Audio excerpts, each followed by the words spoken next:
Now, let's start our lecture. The topic of our lecture is that critical thinking through reading. I mean that this lecture covers the optimization of an application of innovative techniques and technologies in teaching reading in English lessons.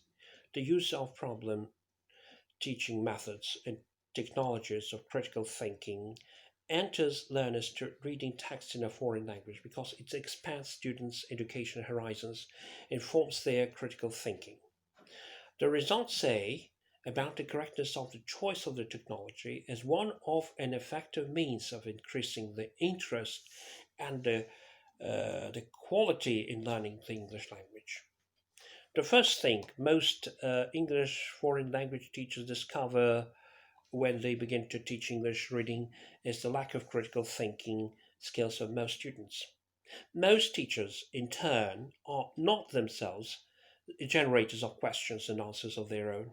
That is, are not seriously engaged in thinking through or rethinking through their own subjects. They usually use questions and answers to of a textbook. Unfortunately, most students ask virtually none of thought stimulating types of questions. They tend to stick to dead questions like where does the story take place? Questions that implies the desire not to think. Dead questions reflect dead minds. We must continually remind ourselves that thinking begins within some content only when questions are generated by both teachers and students. No questions equals no understanding. Superficial questions equals superficial understanding. Most students typically have no intellectual questions. They not only sit in silence, their minds are silent as well. Hence, the questions they do have to be superficial, ill formed, and self serving. This demonstrates that most of the time they are not thinking through the content, they are presumed to be learning. Reading is one of the most important skills of a foreign language that is aimed to be taught to students in foreign English foreign language courses. Also, it is not an easy course to comprehend for the foreign language students because reading is a complex process. The first definition of the reading is from Goodman. It claims that reading is interaction between writer and reader. Reading is a receptive language process. It is a psycholinguistic process in that it starts with a linguistic surface representation encoded by a writer and ends with meaning which the reader constructs. There is thus an essential interaction between language and thought in reading. The writer encodes thought as language and the reader decodes language to thought.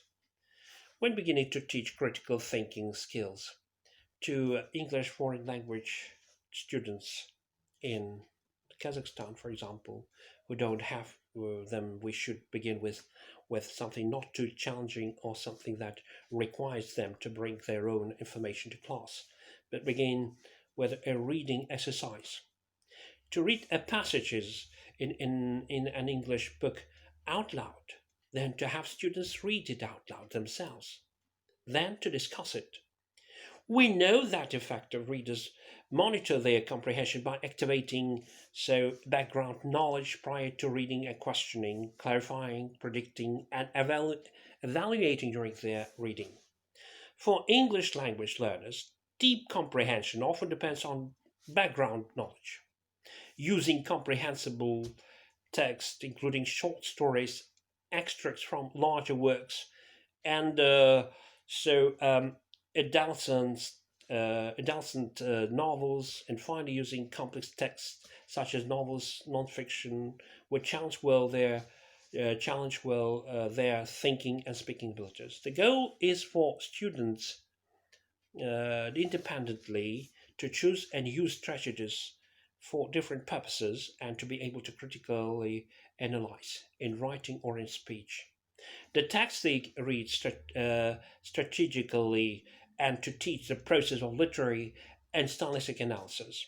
While English language learners may come across basic narrative elements, plot, character, development, author's messages, and setting, they need access to more complex components of writing such as tone, theme, author's attitude, and word choice like stylistic devices.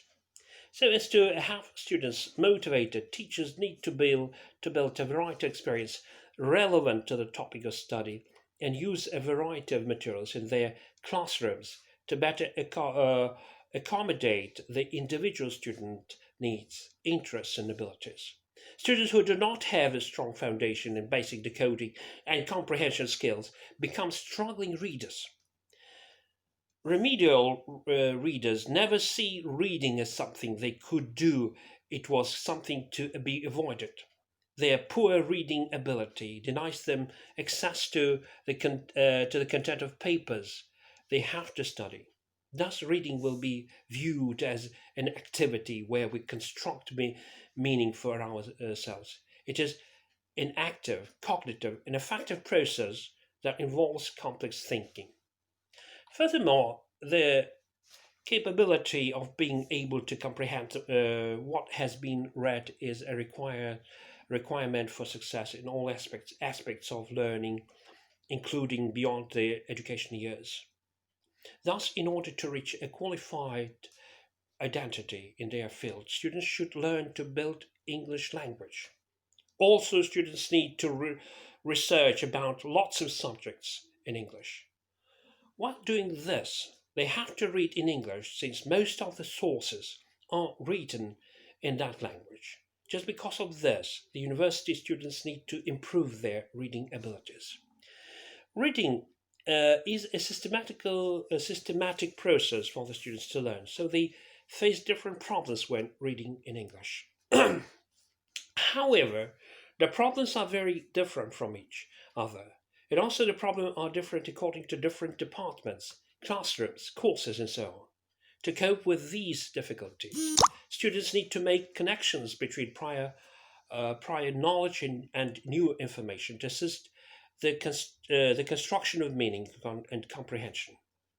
This is to make sure that the students build confidence and interest about reading. A prerequisite to improve the performance of the reader is assisting and motivating students. Educators want students to read information, make critical decisions about it from their own opinions, and respond intelligently. Good readers are extremely active as they read, as as apparent whenever excellent adult adult readers are asked to think aloud as they go through text. So good readers are aware of why they are reading a text, gain an overview of the text uh, before reading, make predictions about the upcoming text, read selectively. What they read know, note whether their predictions and expectations about text content are being met, and revise their prior knowledge. The goals we set in education are both effective and cognitive. We want to see our students developing socially, emotionally, and intellectually. Nevertheless, as teachers, we are not always successful in integrating our effective and cognitive goals, whether in our educational thinking or our practice. It is noticeable in how many chapters in the book contributors are concerned to stress their neither skills without meaning nor meanings with technical competence will do on their own. But we must remember also that in speaking, listening, reading, and writing, different skills, techniques, and understandings are inevitably involved. The spoken and the written languages are not mirror images of one another. They differ significantly both in nature and function. What we hope to give our students is more than that just a feeling for the unity of all their learning, rather a realistic insight into its diversity. Thank you.